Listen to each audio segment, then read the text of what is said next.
Welcome to the Philippine Red Cross Headquarters. Is this your first time here? How many are here for the first time? Okay, then you'll get the $1.25 tour. Beneath on the second floor here, we have the operation center, which makes the Red Cross tick, really. Everything from kidnappings, from fires, earthquakes, typhoons, we get on the second floor every day. It works 24/7. Very simple operation. We didn't have to pay good money. There were two people who made that, me and another girl who's now in New York, who graduated from PUP. Very, very hardworking lass. So today I would like to welcome you at the initiation of the Moot Court this year. This is an annual thing that we do here in the Red Cross, and for that I'd like to welcome my fellow alumnus of the University of the Philippines, Attorney Gwen Gracia de Vera. It's not every day that I get the Dean of the College of Law of UP to be here. Can you give her a big hand, please? Very hardworking. My classmates went to see her. I was not there, and they told me very good things about you, but I knew about you before that. Of course, Attorney Gabriel Cadicia, yeah, from the ICRC. ICRC means International Committee of the Red Cross. It was founded in 1863, 1864, thereabouts. They call it a committee because originally it sprung out of a war called the Battle of Solferino.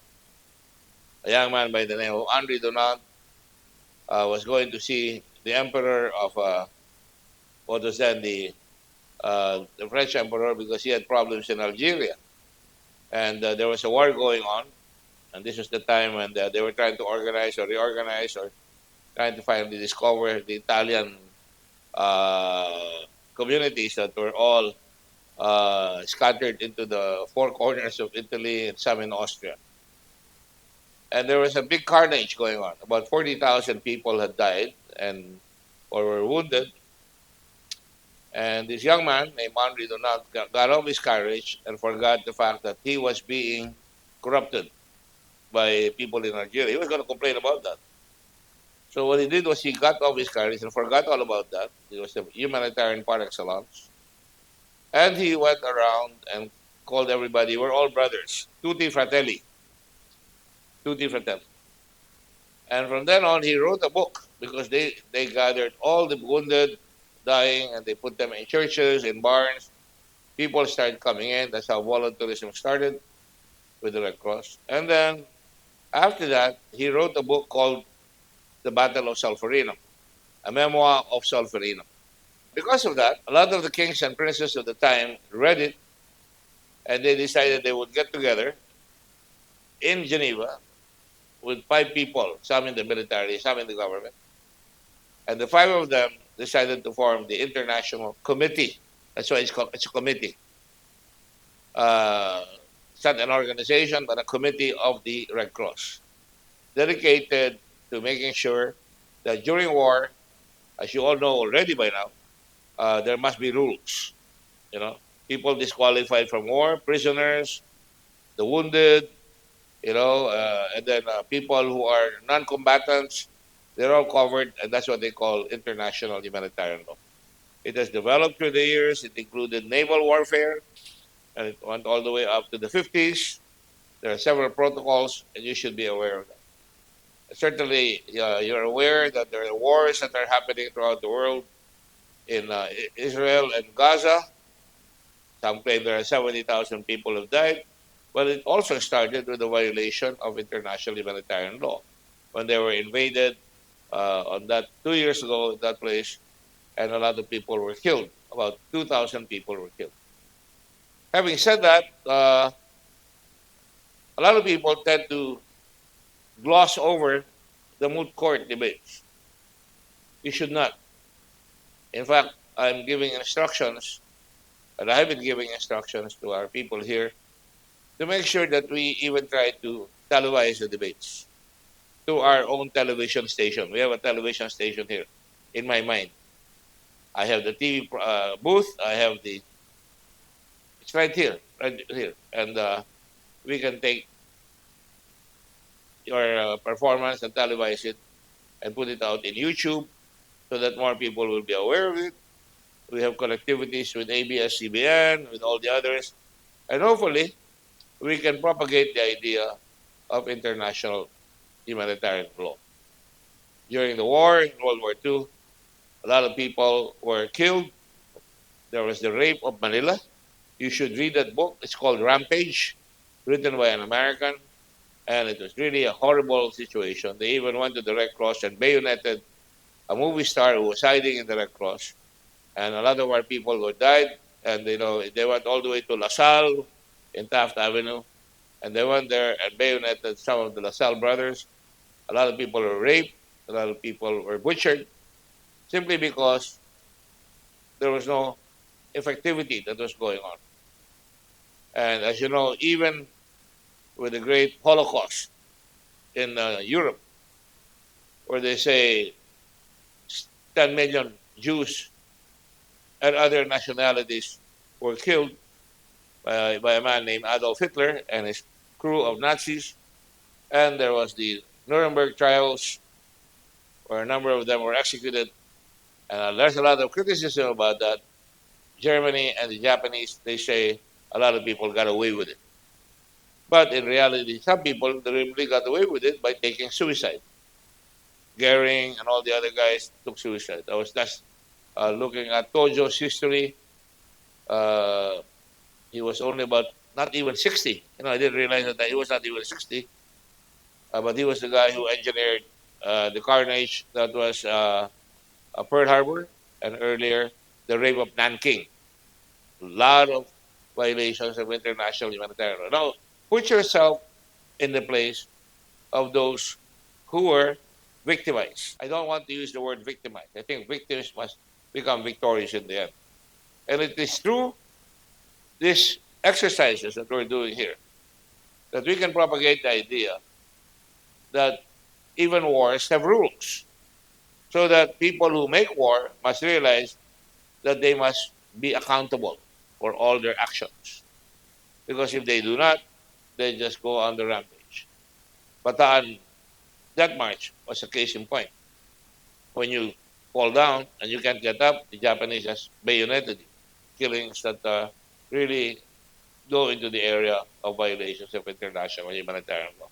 Now, when you go on a debate like this, and once upon a time, I represented the UP in debates only once. I was a member of my fraternity, in, the Upsilon Sigma Phi fraternity, and there was a debate in college, and Sigma Rho was the other fraternity. They just followed us. Any Sigma Rho on here? It's a game between us, and I was invited to debate.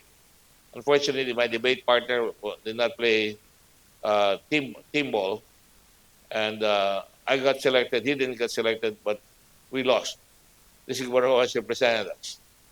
But anyway, debate at that time to me was a way upon which I could expose my skills. I was in the Ateneo before I went to UP. I always say acta non verba. I'm very excited for all of you because you're doing something that I've never done. You know, participate in a debate, and that's why we took great pains in making sure that people take notice. I'm glad that the UP College of Law and some of you here have not met others. I'm sure there are deans here. Well, there'll be deans coming in the next couple of days. They take it for not for granted, but seriously. It's not a question of winning. It's a question of participating and realizing that there are important things in life that you must propagate throughout the entire country and throughout the entire world. Now, we are no strangers to victories. Our UP Jessup team, they always win internationally. Even Ateneo wins. But do you remember any of them? You don't. Only they remember it. Sometimes I think we miss the forest for the trees. So while debating today, you must make sure, even write about it, the excitement of participating in the debate, representing your college and your universities in this debate, writing it in the school paper or writing it in the local paper to make sure that they become proud of you, that there's somebody As always, Iloilo wins the debate for the last 7 years. But it's important for you to know that it's not the winning, but the participation, and that it starts you off on a trajectory, not just for political use, but certainly hones your skill. And if you called just a minute ago when I was introduced, I said good skill. I don't say good luck. You are skillful people. You're going to bring your skills, your research, your ability to express yourself, communicate well, and make sure you convince the judges not on your prowess as a speaker, but on the worthiness of your argument. And everybody is a winner as far as I'm concerned. And I welcome all of you because I'm proud of you. Very few people don't want to step into the plate and say, I'm going to debate. Most of the time, they're always afraid to step up on the plate. But people like you step up on the plate. You are the kind of people we need when there's corruption. You have to step up on the plate. You're not watchers, as I say all the time here. You're not spectators here in the Red Cross or everywhere I went. In Olongapo, I tell them we're not spectators when I was mayor. When I was chairman of Subic Bay, I don't let anybody tell us, o kawawa naman kayo, or ako bahala sa inyo. We all volunteered to save the base that America left, and we were very proud of it until now. So the idea is to participate, not to be a spectator, but to influence by your example that your intelligence may be great, but your influence must go beyond your intelligence. In other words, it is important for us to remember that what we're doing here will influence the minds of many people, especially those in Congress. By the way, I authored the International Humanitarian Law. It took a long time. And we're the only country with two laws, domestic and international. I'm very proud about that. And whenever I go abroad, they say, how did you do that? And I said, well, it's not a question of how, but the need for it. And you know what? Only one case so far has been convicted. That should tell you something. That should spur your minds to look at it and say, hey, are we implementing the law? Are we enforcing the laws in this country? Perhaps we wouldn't have this scandalous and very, very sad, spectacle of corruption in our country if we just didn't watch. If we participated. I always surround myself with young people. Some of the young people who joined me in Subic were Harvard graduates, Stanford, double summa cum laude from Wharton. Later on went to Harvard, from Ateneo, from UP. But the real people who worked Subic were the people who lost their jobs, the women whose husbands were not going to be able to get a meal because they lost their jobs, and we succeeded. And that's why, to me, the big A word is not arousal. In this country, we always arouse. Don't have any sexual connotations there. We always arouse. We know what we do not want, but we do not assert what we do want. Your skills will help you eventually. Some of you will probably become leaders of this country. I hope good leaders, not informed by the substance. But remember to define yourself. This is part of your definition of yourself. When you participate in a very important debate that people don't even notice, and I really, get very upset about that. We must make it a point, Gwen, to publicize this debate so that people will be interested in international humanitarian law and the skills upon which the young people of this country learn to participate. When I was in the Senate, when I was in Olongapo as mayor, when I was Secretary of Tourism, I had two jobs all the time. I was always here. Been a volunteer at the Red Cross for 57 years, and I've been chairman of the Red Cross for 20 years. It's an argument for continuity when you have a good guy. Excuse me. All right? You have a good guy and you continue doing the good work. You have a new building like this one where buying the building next door. Hopefully by next year we will have a new hospital that will compete with the best of the world. I have 32 doctors studying at PGH, the Premier University Medical University. We do all that here. We have built 174,000 homes. It's time to make yabang all over the country. We have 180 ambulances all over the country, more than what our government does because they give out ambulances, but they have no equipment inside. So it becomes, bigay ito, meron akong ambulansya, pero we extend life in our ambulances. We have payloaders. I was on my way here, I was talking to the disaster managers. Are you watching our payloaders? Those are expensive equipment. I want to make sure that they're well maintained. So having said all that to you tonight, I welcome you all the schools. You know, I really came here because of Gwen, the dean. No, I came here because of all of you. Because of all of you. And it's important for me. So I will follow protocol as it may sound ridiculous to me, but not to you. I will respect that. But in the meantime, see, I'm very assertive. There's nothing wrong with that, so long as you don't hurt other people. Have a good debate. Talk among yourself. Form yourself into a group. Have a chat group when you leave so that you get a chance to know you everywhere and you have a national organization right away. So you get to know one another. If you want my phone is open to everybody. People call me. In fact, ABS even put my number in there so everybody calls me when they need blood. I don't mind. I'm always accessible. That's what you're there for. I studied in the best schools, the University of Law, College of the Philippines. And